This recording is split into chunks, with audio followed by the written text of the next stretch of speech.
Don't you know, pump it up. You got to pump it up. Don't you know, pump it up. You got to pump it up. Welcome, everybody, to the madness that is the Clean Leather Baseball Podcast. I'm Mike. He's Kevin Schneider, head of Emery Gloves. And welcome, Kevin. What's up, Olsh? Let's go, baby. Yes, sir. Let's start circling the bases right away. Without further ado, 4 quick topics: first, second, third, and home. We'll hit them and give our opinions and let everybody know the truth. So, Yankees, another rough weekend. Lost 2 or 3 of the Mets in a tailspin. Have an easy next 10 games: Minnesota, Baltimore, Cleveland, Texas. Can they regroup in time to make the playoffs? And we'll expand it. Will any of the locals, the Mets having won 2 out of 3, and the Phillies, the train wreck that they are, will any of the locals make the playoffs in 2021, Kevin? I'm going to say no. No bias there at all, right? I'm just going to say no. Blue Jays doing their thing. It's actually amazing, though. Like, I talk about all the time about momentum and karma and all this stuff. It's just like the Yankees went on that stretch where they couldn't lose, that crazy win streak.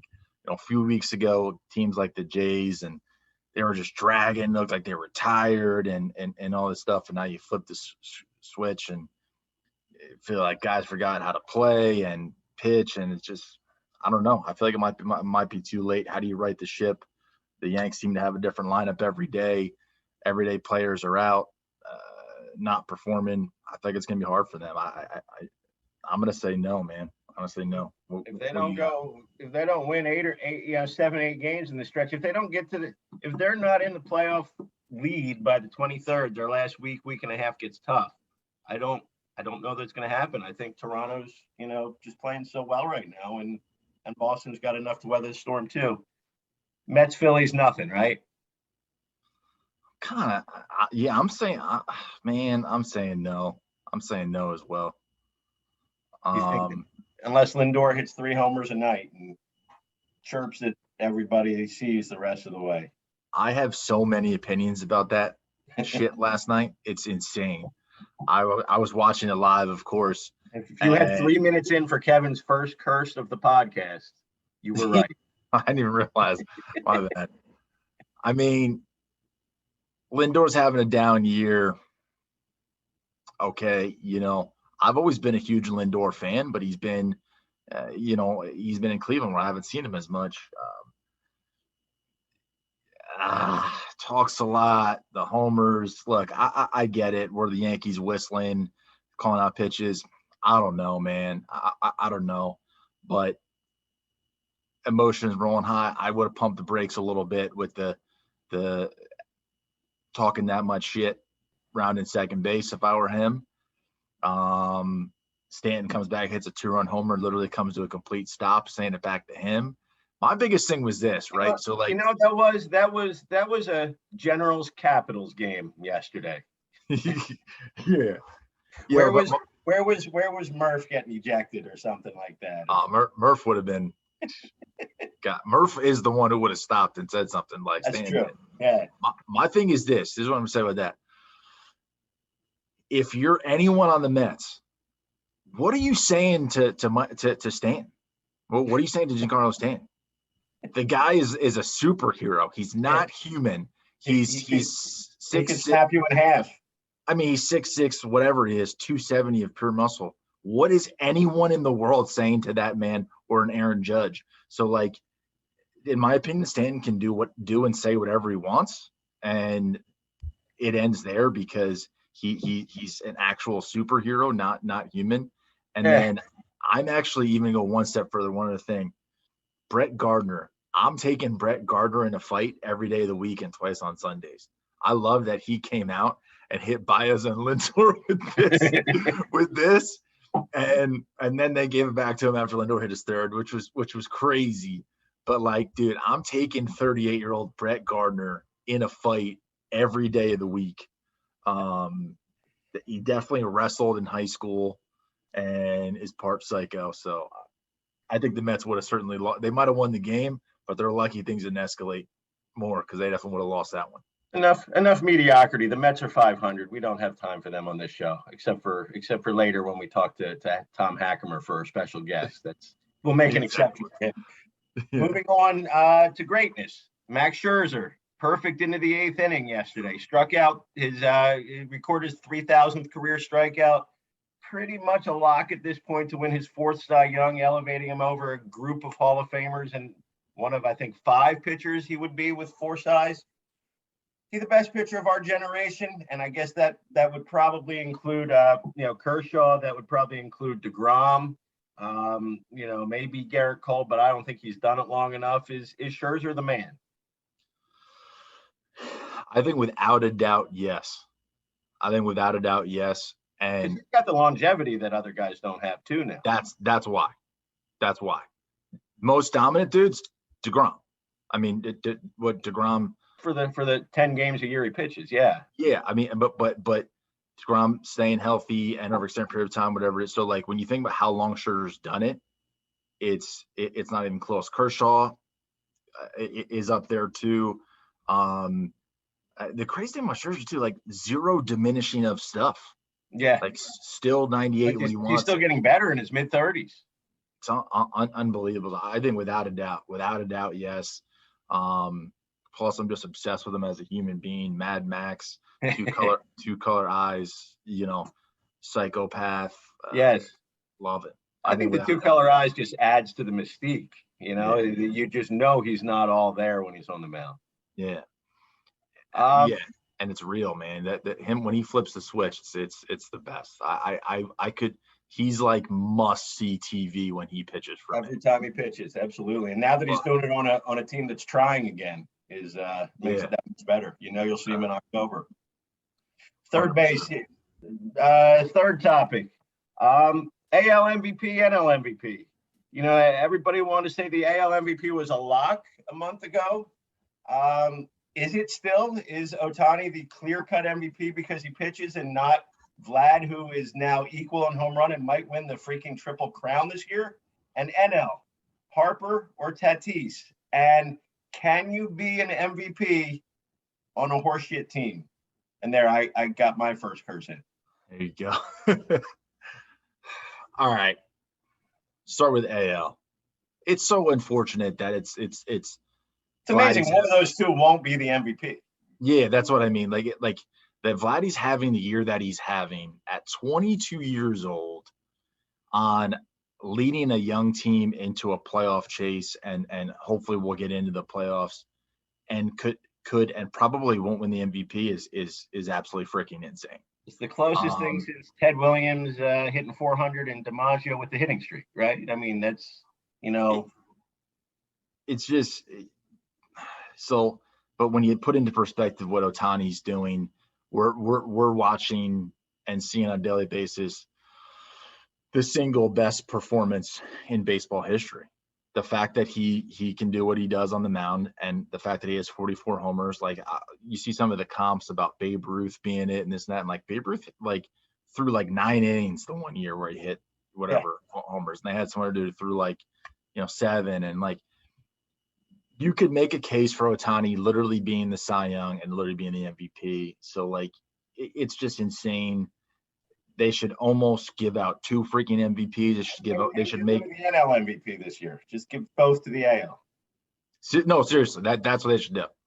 That's the NL MVP. That there is no NL MVP. Vladdy gets one and Ohtani gets one, and that's it.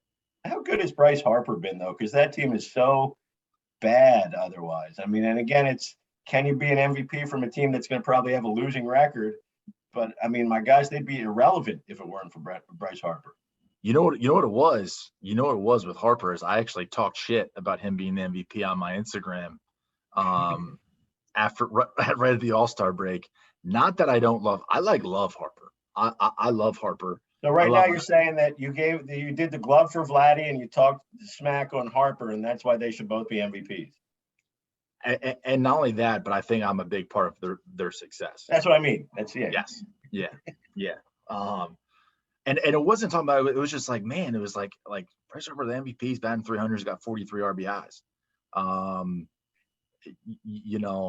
They get And it zero was just, out of the leadoff spot. The leadoff hitters are hitting 228. I saw the other day as a yeah, team.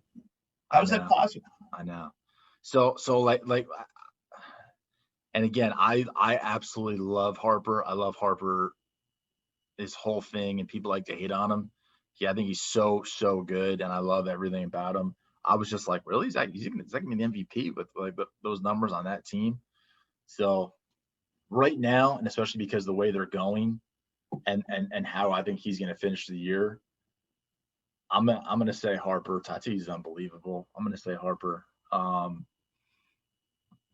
But they really should give out 2 MVPs to dudes in the same league. Agreed. And we'll finish it with this topic here, and it's kind of a personal one for you. First year in a long time not coaching. Fall ball starting all across the world and country in New Jersey and everywhere, pretty much right around now. What's one thing you miss the most about not being, on the field, and what's the one thing you miss the least about not being on the field every day? That you can, well, we've said enough on the air already. So what's the thing you miss the most and least? Man, so most is easy, and it's cliche and it's obvious, but it's just going to the damn field with the players and the staff. It's going out on the field, dragging it, watering the infield, putting the music on, and seeing the guys start to come onto the field from whenever they get out of class. It's what Nick Sirianni said after the Eagles game, and go Birds 1-0, by the way. It's those things are special, but when you make that connection with your guys, it makes it all the more special. Yeah, and like there really was nothing better. Like my daily thing, I would be like dragging the field, watering the field, doing something at the field, and the guys start trickling in from class early. So 3:30 practice, guys start showing 2, whatever guys are getting early work in. And you just say, hey, how are your classes going? What's going on at the apartment? Are you guys moved in and settled? All that stuff. So the beginning of the year stuff. Have you met all the new guys? My favorite thing ever used to be our first team meeting in the fall, right? Because we would have this big team meeting. It would be like 2 or 3 hours long, and it would just talk about like expectations, standards, our goals, things like that. And it was just about kind of getting the new guys comfortable, the freshmen comfortable, the transfers comfortable. I would make everybody stand up and introduce themselves, positions, where they're from, corny stuff like that. And it would be funny watching guys how nervous they were when they would stand up and say their name. So yeah, I miss that unbelievably. That's definitely the most. What do I miss the least?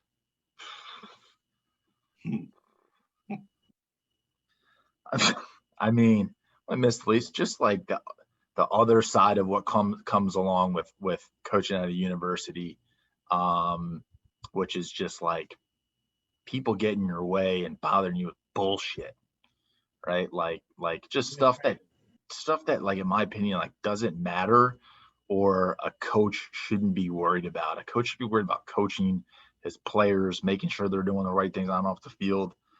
So all the bullshit of like doing all kinds of other stuff that a coach shouldn't be doing. Man, a coach is hard, man. Coaching's hard. I was in charge of 50 dudes. Like, don't talk to me about nonsense or this or that. I certainly don't miss that. Certainly don't miss talking to clowns like, have no idea what they're even doing in some of the positions that they're in, like I did. So miss the players unbelievably. Some of the clowns that I dealt with, the best thing ever that I don't have to deal with them, and so it doesn't matter that I can tell them that they actually aren't clowns. We will find out in the coming weeks what Kevin's referring to. We don't want to give away too much of the show, but when we come back after the break, we will be talking to the only Mets person in the organization we like. That is Tom Hackimer, AAA with Syracuse, and his glove story. Coming up after the break. This is Clean Leather Baseball Podcast. He's Kevin. I'm Mike. We will see you at the other side. Hey everyone out there, it's Mike Olshin with NJ College Baseball Nation. Who's the best cook out of all the baseball players in New Jersey? Let's find out this winter. Top Chef New Jersey College Baseball Edition coming to the YouTube channel in the winter. If you're interested in competing, MROLSH@MSN.com. Give us a shout. We will find out this winter. Until then, back to the podcast and enjoy the rest of the show. Welcome back to this segment of the Clean Leather Baseball Podcast. We are joined by our very special guest, the true King of Queens, Tom Hackimer. Tom graduated from Archbishop Malloy, first grew up as literally a long toss from Queens, St. John's All-American mid 2010s, in the minors since then, and now back in the Met system, AAA with Syracuse, one step away from returning to Queens with the New York Mets. So, Kev, let's bring you in here and let's start off with some questions for Tom. Hack, what's up, man? So my biggest thing that I wanted to talk about was being a fellow closer who threw from down under, believe it or not, from 2003 to 2006 in college. How did that start, that transition? I'm guessing you didn't always throw like that. How did that start? It's obviously something we see a lot in the bigs now. It used to be not so often, but now it seems like almost every team has a guy or two. You see Rodgers on the Giants, how effective these guys are. So my question was kind of how did that start and that transition go for you? Well, that I have Ed Blankmeyer to thank for mostly. I didn't pitch at all in high school. I threw 0.0 innings, and I think every inning I played in high school was at short. And I always threw from sort of a naturally low slot, and I couldn't hit. So it was, I had a good arm, and I was going to end up on the mound eventually. And that was just how it happened. That I think it was that Blank saw me throwing across the diamond at a camp. He looked at me and he was just like, the kid throws from a weird slot. Like, I'm a shortstop. I'm making throws from different slots anyway. He's just like, he might be a good sidearm pitcher. And I ended up going to St. John's with the offer basically of like, hey, you can come try to walk on as an infielder, or you can try to walk on as a pitcher, with some strong hints as to which one of those was smarter. And also, if I was an infielder, I had to beat out Ty Blankmeyer for a spot, Ed's son. So the choice was pretty obvious. And once I got out to the bullpen, our pitching coach at the time was Scott Brown. And I made 2 throws from my normal slot, which was still like a low 3/4. And he was just like, by the way, you throw sidearm now. I was like, all right, cool. So that's how it started. It must have clicked pretty quickly because you were saving games right as a freshman. I wouldn't say it clicked quickly. I would just say that I was getting outs, and I was one of like 2 or 3 people on our team who was. We just weren't very good that year. That was just very, very, really, really good timing for me. No, that's awesome, man. Yeah, as that develops, everybody has, it seems like somebody who throws that way, like Kev says, but when things struggle, when you hit, pitchers go through struggles, obviously. Is it harder because not a whole lot of guys can help you get out of that. It's not like they can suggest a mechanical fix and all of a sudden you're throwing strikes again. I mean, how do coaches deal with that, and how do you handle it? Knowing that you've got to kind of be your own coach when things go wrong. I think I sort of understood that from the beginning because it was, it's different, and a lot of coaches don't really know what to say. Like, they don't want to mess with it because they think for some reason, like I'm just wildly different from any other pitcher because I throw from a lower slot. So I would say that from the beginning, because of that, I got pretty decent at being my own pitching coach when I needed that. It's just my particular struggles come in when, like, I'm coming from an extreme angle. I throw pretty hard from that angle, and just guys don't want to hit against it. So guys who are smart will go up there and just not swing. And I get a significantly fewer, like I have a way higher take percentage overall than your league average pitcher. So if I can't find the zone, like guys aren't going to help me out. Like every now and then, like you'll see it with other guys, you know, a traditional arm slot pitcher, like 2-0, you know, they throw a slider to just try to find the zone. They throw it in the dirt and someone swings over it because they thought it was a fastball and they're Right. trying to fucking murder it. You don't get those. I don't really get those that often. I don't get the bailouts. Right. So it's when I'm not finding the zone, like I need to right the ship quickly or it's going to be a rough one. That's an awesome point, man, because like, yeah, like you throw hard from down there, you know, and it's uncomfortable as shit, you know, so guys are, like you said, they're not going to be, you know, sitting on a first pitch fastball coming out of their shoes or whatever it is, or, you know, even mixing in a BP fastball or kind of a get me over slider it's going to be taken. That's crazy. Yeah. One thing, like, and if you look at some of your social media, like I love looking at your Instagram and seeing some like your Edutronic or high speed stuff with that arm angle. It's just when it's that slow and that high def, it's insane to see. It helps that I'm incredibly mobile. Yeah, you have to be hyper mobile. Yeah, I get into a lot of positions that look uncomfortable because for any normal person they are impossible. Especially in slow motion, right? Yeah, that you can really appreciate like where my arm is at. And it's just like, that looks pretty painful. How about my other thing I was going to ask is just like your off-season training. It seems like you're a plyo guy from a lower slot, whether it's a drive line or some version of plyo. But then it also seems like you throw a lot, right? And yes. I know for me, I did the same thing. When Olsh was talking about mechanics, for me, it was such a feel thing. Like I knew if I was flaring a ball arm side or getting a little, you know, yanking too much on my slider, the more I threw, the better I felt. The more I threw, the better command I had and things like that. So like when you're training the off season and in season, what's your overall take on that? And is you're throwing a lot on purpose? I definitely throw more than the average person probably, or the average player. I also get off the mound way more often, I would say, than most people. Like in season, I get off the mound more or less every day. Unless I know like for sure that I'm not pitching that day and I'll take a day off. But I try to cut my catch play a little bit shorter and I'll throw 8 to 10 off the mound. Because pitching is weird, because pitching is the only thing that you practice more in an environment that is not the same as the one you perform in. Most of your throwing is done on flat ground, but when you pitch in a game, you're off a mound with a 10-inch slope. Like there's differences in timing and it's very important, especially like now I've been a pitcher for 9 years, I guess that's a lot, but like, especially in college and early in pro ball, like I just didn't have enough reps off the mound that everyone else had.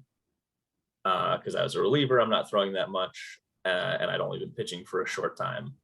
So my thought was like getting off the mound and getting used to it is going to be a benefit for me because like I'm just behind on these reps, and to do anything well, like to learn any skill comes down to just how much you've practiced it and how well you've practiced it. So I think especially like trying to perform, like mimicking the game performance environment as much as possible is the most important thing. 2021's been a crazy year for you. You know, started out in the Minnesota organization, ended up now in a position where your next step could be a homecoming. Just kind of tell us how the year, you know, how you ended up in the Mets organization, and you know, now that things are kind of getting back to normal, you know, you feel like you got everything under control again. Yeah, it was a weird one. I started by going as a backup to Major League Spring Training for the Twins. Got in a few games there, went well, had a good time. Went to the alternate site for a month, threw well there, felt good. Went to Double-A for a couple weeks, felt great, threw the ball really well. Got moved up, suddenly forgot how to throw strikes, which was a real adventure. And like I said, not getting bailed out. So Bad Twins combo. released. Yeah, exactly. You're not gonna have a good time. The Twins released me, and I hung out for a little bit, trying to figure out what I was gonna do next. And partially thanks again to Ed Blankmeyer. Very early on, I got an offer from the Mets. Took that. It was between them and the Nationals, and maybe I made the wrong choice because the Nationals then sold their whole team. But Yeah. it was good to go somewhere in that process. The people from the Mets reached out to me a lot more, and I felt that there was less that I'd be going to fill a spot for the rest of the year, and more like I was actually like they still thought I was good. And so I went down to Port St. Lucie for a few days because I hadn't thrown in a while, to get back on that, work with Carter Caps down there, make sure everything was all sound mechanically. And then shipped up to Binghamton, was there for a while, and then came back up to, I moved up to Cuse a month ago, 6 weeks ago, something like that. I threw a bullpen no-hitter. That was fun. I got to 27 outs before I allowed a hit. And yeah, I'd say things have been going a lot better since I got here and simplified my approach to things. COVID was an interesting time for you, right? You got the chance to look at some of the good stuff here, right? You know, home brewing became a big thing. Let's talk about some home brewing and you know how did that start? Sounds like you started brewing and stopped cutting at the same time, it looks like. I love beer. I really, really like beer. And that's I think perfect reason to start home brewing, right? Right, exactly. It's like so I got real into like craft beer, I think my first full year of pro ball, and like trying different things and finding out that, like, you know, there's more to beer than Miller Lite. Not that there's anything wrong with Miller Lite. I also love Miller Lite. You're saying you're just knocking my favorite kind of beer there. No, actually, one of my favorites as well. Excellent. But learning that there was more to it, and eventually I got to the point where I was like, oh, I can try this at home, and I gave it a shot. Actually started a little bit. I started the off season, like the off season going into 2020. So I had that, and I was just like, cool. I did this for a couple months, and then I'll go off for the season, and I'll come back to it next year. And then the world ground to a stop. So yeah. I got to do it all year. It was great. Everybody else is baking bread. You're making some other yeast products, right? I did actually try baking bread at a couple points too, but I think that fun. Yeah, I did better with brewer's yeast than baker's yeast. Yeah, can I just say, Hack, your Instagram like bio is the coolest thing ever. Oh, it's great. I do my best. Tom Hackimer, athlete, baseball thrower, musician, golfer, home brewer, and apparently what's this Vici athlete, yeah. Leah Vici athlete, which looks pretty sick, by the way. I just looked at it real quick. Yeah, very comfortable shirts. Yeah. It's awesome, man. I love I try not to take things too seriously. The vlogging started around the same time, and we'll give you a chance to pitch or promo anything you want us to direct our viewers to at this point too. Yeah, well, I did that with Watch Momentum, and they did a whole series of like minor league vlogs and things like that, and they stopped doing that right around the start of this season or a little bit past that, but honestly, it's because they were all very bad, mine included. Mine was the best, but they were just not very interesting because it's like, I really enjoyed doing it, but I was struggling to like make each one different from the last, because I do the same shit every day.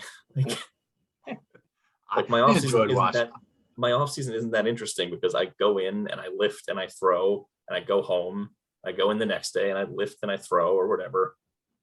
And it's just like, it's very much the same things. So as much as I enjoyed it, I'm not doing they're not doing that anymore. And I don't know if I'm going to keep doing it independently. I did have fun like editing it and trying to vary them a little bit, but I really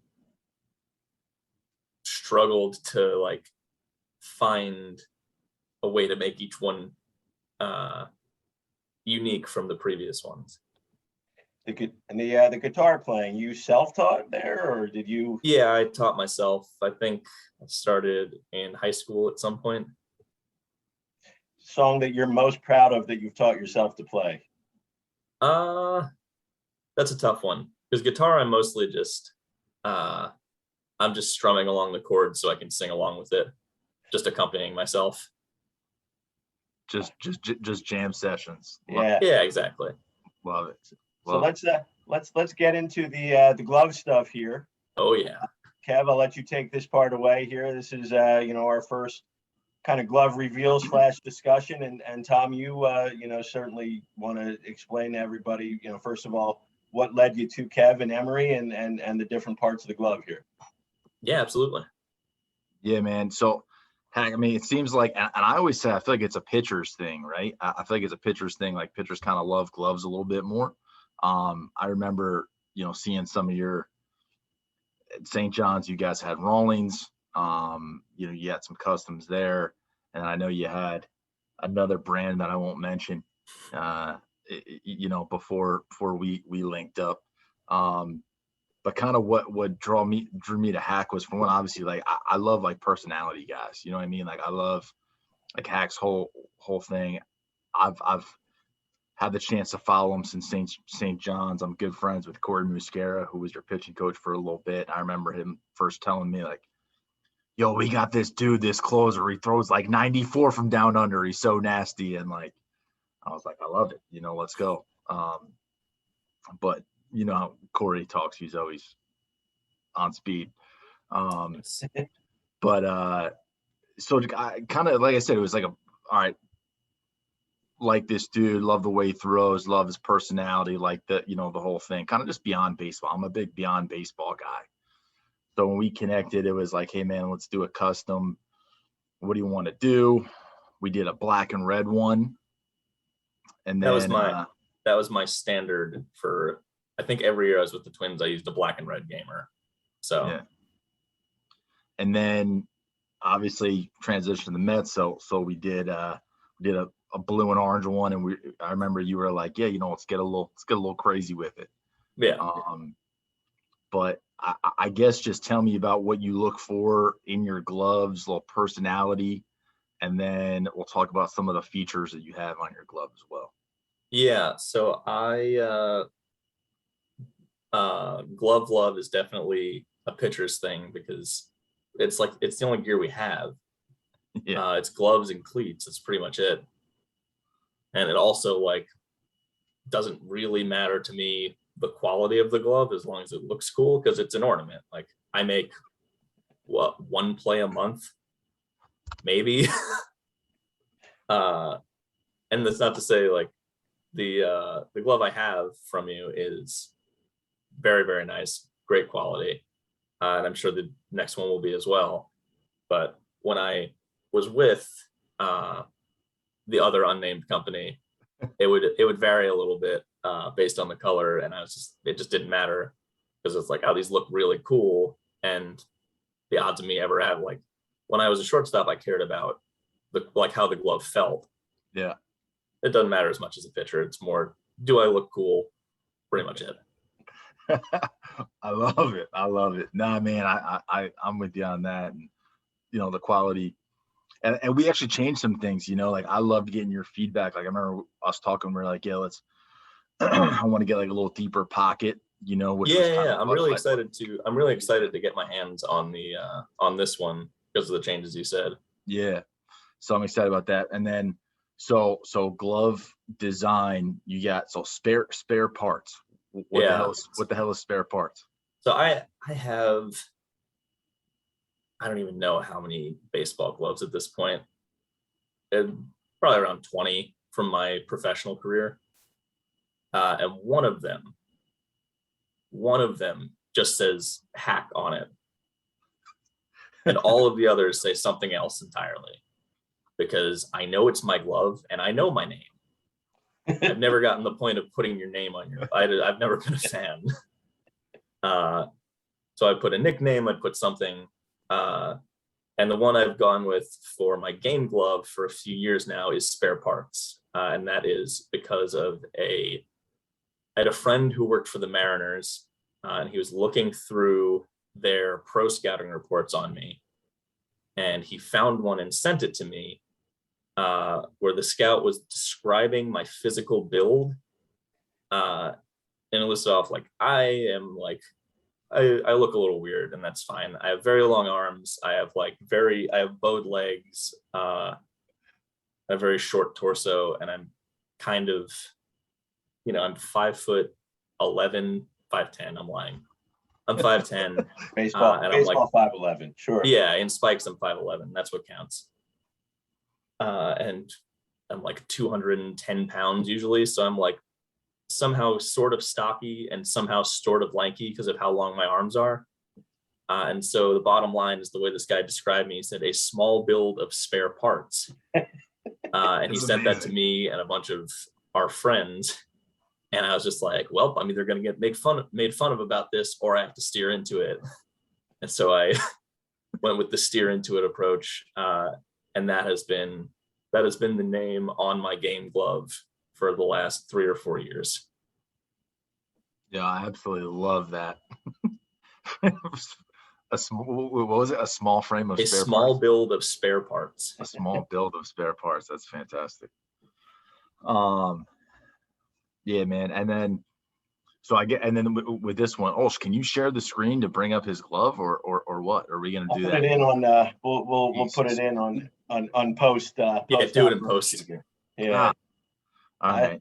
I thought we had fancy. the glove, but that's all right. I definitely. There will be a picture up here while we're discussing. So we can pretend like it is while we're talking about it here. Yeah. Now, Testing my acting ability, I see. That's right. That's right. Yeah. No, but one thing I thought was cool, like I'm all about, like you said, it's kind of like an ornament and stuff like that, but kind of making it different, but not like insane, like somehow clean but different. So like when I was texting with Hack, and I was like, yo, what do you think about like a silhouette of like a guitar, or like, and I was like, or like you pitching, because obviously he throws from these weird angles and stuff like that. So, once we talked about the pitching one, we went through some different pictures, and we found a good silhouette. Yeah. Put that on the thumb, and that's probably one of the coolest things I've had on a glove. It's awesome. Yeah. So I thought, it'd be so cool with the unique arm slot. Like I said, we went through I think 4 or 5 silhouettes. There's some really cool ones. Like I love the high elbow ones. Yeah, but they just don't come out that well because there's so many body parts crossing. Yeah. They kind of blend together in a silhouette. So you'll see with this one, it's got the sidearm angle. It's orange, on the Mets blue color and stuff like that. So thought it was unique to fit an awesome pitcher, but a unique, awesome dude as well. That's kind of what we go for at Emery Glove Co. We want awesome players, but who are awesome people that are just real and unique, and that's my style. So that's why I want to represent the brand, And I'm very glad that you thought I fit that mold. Yeah, man. Well, we appreciate the time, Tom. I know you've got a big. Sorry. Hey, there is one more. I have to go get ready to play golf for money, and that's makes me nervous because I'm not that good. But there is one more piece on the glove that I do think should be pointed out, because it's one of my favorite bits about it, which is on the pinky, the 516. The area code for Nassau County, where I'm from.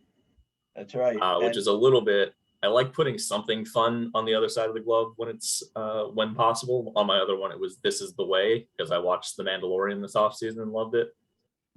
But for this one, I actually copied Miguel Castro, who has on his, when he puts it up to his mouth during mound visits, it says "Hi, Mom" on the other side. So anytime if they show the mound visit, you can see his glove that says that. I thought it'd be fun, especially for for a Mets glove for me Back, yeah. to have the 5-1 to rep the 516 on there. Yes, sir. Yes, sir. Yeah, Hopefully we that's- take that next step and everybody, awesome. when you're pitching in Queens again, we'll be putting all that together. I sure hope so. Well, Get there soon. I'll be there with Tom Hackimer chest paint on. Let's LFG Mets. Let's go.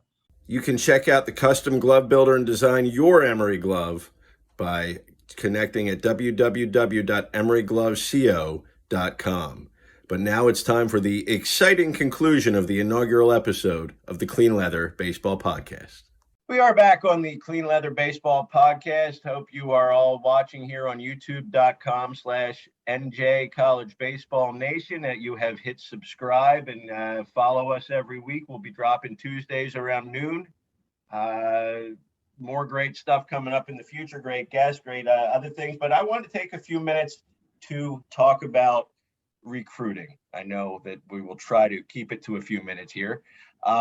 September 1st came and went a couple weeks ago, and that was the date where college coaches are allowed to, D1 coaches are allowed to initiate conversation with current juniors. So, Kevin, I need you to explain to me, how the hell do 38 out of the top 50 sophomores have verbal acceptances or accepted verbally, made verbal commitments to Division I programs, when the head coach isn't even supposed to be allowed to communicate with them? And let's talk about how we can stop this from happening, because as Mike Rooney over at D1 Baseball wrote, and certainly something we've espoused for years, how does this even happen? Who is making decisions on extending verbal offers to 8th and 9th graders? And what kind of crap does this lead to when these guys can't play after 12th grade? Absolute nightmare. It's absolute. 2,800 people in the portals leads to, right? Yeah, it's absolute nightmare. It's the worst process in the NCAA. It's the worst process in college athletics entirely. Maybe there are others that are like it that we don't follow. Obviously, we're baseball guys. I'm a former college baseball coach, ran travel programs where I did the process with hundreds and hundreds of players. But in my opinion, it's an absolute nightmare. It's not fair to the kids and players and families that are put in these situations. And I'm going to take it one step further. I don't even think it's fair to the coaches. Because No, I was going to say, I can't imagine the coaches like this. And I've heard too much that they hate it, but the only reason why they do it have to. if we don't, XYZ and whatever in the top 25 or in my conference will be doing it. You're talking about Power Five coaching staffs that have to win baseball games. They're not getting their contracts extended or their salaries bumped up based off of their team GPA. It's important, right? It's important, but they have to win baseball games. So if they don't do it and their competition does, they're not going to get these players that are going to help them win games. So in my conversation with them, they don't like it either, but it's a nightmare. And it's tough because I've had a few special players, right, that have committed early that I feel like have done it the right way. But again, they're so different. And when I'm thinking about like a Michael Morales, who committed to Vandy very, very early, just turned pro out of high school. And they ended up not even going to Vandy. Yeah. Third rounder, above slot money guy. Yep. He's a kid I've known since he was 10. Unbelievable advice around him in every way, shape, or form, from his parents on form. Talked to so many coaches before making the decision and asked a million great questions and this and that. So there are exceptions to the rule, but to what happens, but there are so many more debacles from kids decommitting not only once, but 2 and even sometimes 3 times to schools feeling like they have to pull scholarships because, okay, we had to offer this 15-year-old whatever to get him to come to us, but now he hasn't progressed the way we thought he has, and this kid's popped up, who was a late bloomer. So now we got to figure out how to, it's a debacle. It's a debacle. Kids shouldn't be put in the position to make the decision at that times. Families shouldn't. Some of the things that these schools say to kids, they have to make a decision now, or they go somewhere. It's the worst thing ever. I couldn't feel worse. I couldn't feel more strongly about it. When I was 15 years old, to make a decision about where I wanted to go to college, for who I wanted to play for the education, I didn't know if I had pit hair at 15. Right. Didn't shave, but yet I'm supposed to pick where I'm gonna arguably have the most important decision of my life. It's absolute bullshit. Think about ridiculous. If you and I'm not young enough anymore to think that far back, but to think about where your head was in 9th grade versus where it was in 12th grade, how can you make decisions in 9th grade that affect your first year of college and have any clue what you're doing? Yeah, and unfortunately, it's also so much about it's got an influence from the outside so much, because I remember when I having some of the best travel teams in the country, and these better players, they just wanted to commit to their school because that's what their peers were doing. Mm-hmm. Right. And talking to parents saying, I haven't committed by the beginning of my 10th grade year. I suck. And parents would say, man, this kid already committed. Like, what are we doing wrong? What's my son doing wrong? And I'm like, nothing, absolutely nothing. It's going to work out. And it's amazing, by the way, the people that we had those conversations with, the ones you committed later typically have gone on to have the best careers. And typically and again, everything is percentage, but we'll stay at the school longer. Stay at the school. I mean, the other thing we're not even talking about, there are a few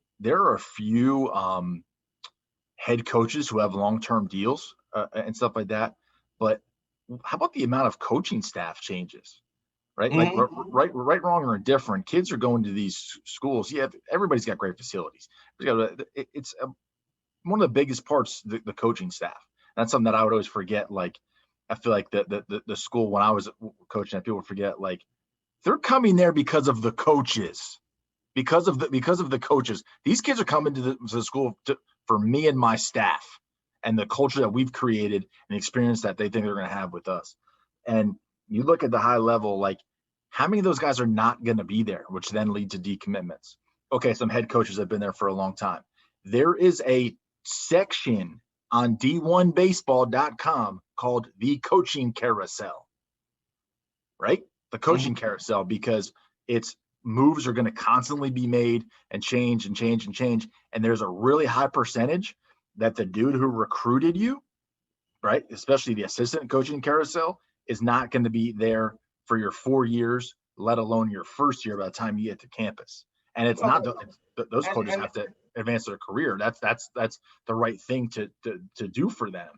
But the first necessity, and if you really gave a rat's ass about trying to clean this up, is make that third coach position a paid coach, because of course your coaches are going to move, because that won't eliminate the summer camp grind, but certainly you give them a livable, even if it's a $45,000 a year third coach position. You don't have to make your entire salary in the summer, and you don't have to, prostitute yourself to every possible camp in the summer. ridiculous. So that's the first thing that could be done to clean this up. But what about a system? Softball had it worse, right? Because softball, younger girls develop quicker than younger guys. So you're talking about 7th and 8th graders getting recruited. Yep. A few years ago, they really, eliminated you can't even extend an offer. You can't even talk recruiting till September 1 of your junior year. Does baseball need to go that route? And if so, why hasn't that happened? I think 1,000% has to happen. Hasn't happened. I have no idea why it hasn't happened, but it's bullshit that it hasn't. September 1st, your junior year. Okay. You now have grown up a little bit. But even from the coaching staff side too, like, all the quiet periods, dead periods, open periods. We got to have camps. Like, think about how much these guys have to manipulate the system in order to get a commitment from a kid in 9th grade. But I almost think that if you want to use the Moneyball logic, you're going to have schools that aren't top 50 schools, mid-May, whatever. You could have more success by getting off of that ridiculous calendar. You only have 11.7 scholarships. Waiting a year or two and see who really has developed, and go after those guys, and you may not have the high peaks that you would have otherwise, but you won't have all the misses and the dead weight on your roster every year. That's the thing. I mean, you're taking the evaluation of talent process and projection of talent process is so skewed. Why is the portal like it is? Because you got to make a decision on a kid 5 years before he's gonna play a game, 6 years before he's gonna play a game. You can't even do that in the majors, let alone with 14-year-olds. Yeah, of course you're gonna miss. Right. Of course you're gonna miss on guys you pick, and of course you're gonna miss on guys you don't pick. Because even if you were only taking seniors, but wouldn't you want to reduce your own likelihood of missing on guys? Yeah, and again, this goes back to the point. There's no way the coaches like it, but it's just unfortunately a necessary evil. I know all of my coaches, colleagues at that level, they don't like it, but it's just a necessary evil that they have to do. Man, I remember the phone calls when I was doing travel ball of, a text, hey, can you tell Johnny Baseball I'm going to call him at 7:05? Yeah. So he answers, hey, shit, Kev, Johnny missed my call. I missed Johnny's call. I was taking a shower. I was changing my kid's diaper. Can you tell him to call me back at 8:10? And like, what are we doing? What are we doing? And I feel like it impacts the quality of life for these coaches and what they have to do. And if they can get a kid on the phone at any hour of the day, and this it's those guys have their quality of life impacted more than Major League Baseball coaches. And I say that from a unique perspective of having so many close friends and colleagues that are coaches at Power 5 schools, having been a head college coach myself, and having my brother coach in the major leagues. So we are just about done for this week. Obviously, you are still with us. You will be back next week to watch us here at the same time, same station. Kev, take a moment to give you free promo time here, promo your week. Anybody you want to shout out to, throw anything out to here, and what do we got going on tap this week? Biggest thing, I thought about this morning. Emery Glove Co.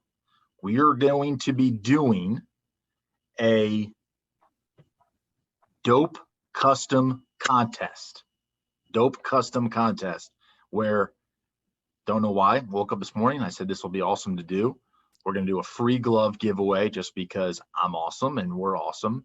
And all it's going to be is follow us on Instagram, tag 3 friends on the post that I'm going to put up later tonight, and then send in your glove design. DM us your glove design from our builder. Probably going to do it for like 3 days. And whoever submitted what I think is the dopest design, going to make it for him for free. Doesn't get much cooler than that. No, absolutely. Everybody get on that today. That's a great opportunity, especially with the amount of guys who told me this summer, can Kev do a glove for me? Can Kev do a glove for me? Well, now we can. So you got to do some of that work yourself out there is what we're saying. Exactly. A couple other things right now as we are speaking. We've got an Instagram takeover at NJ_College Baseball Nation. It's Rider Week. It's our guy Johnny Rider. Mac Champs, Johnny Volpe and his crew. Hopefully Frankie Del Guercio's on there as well.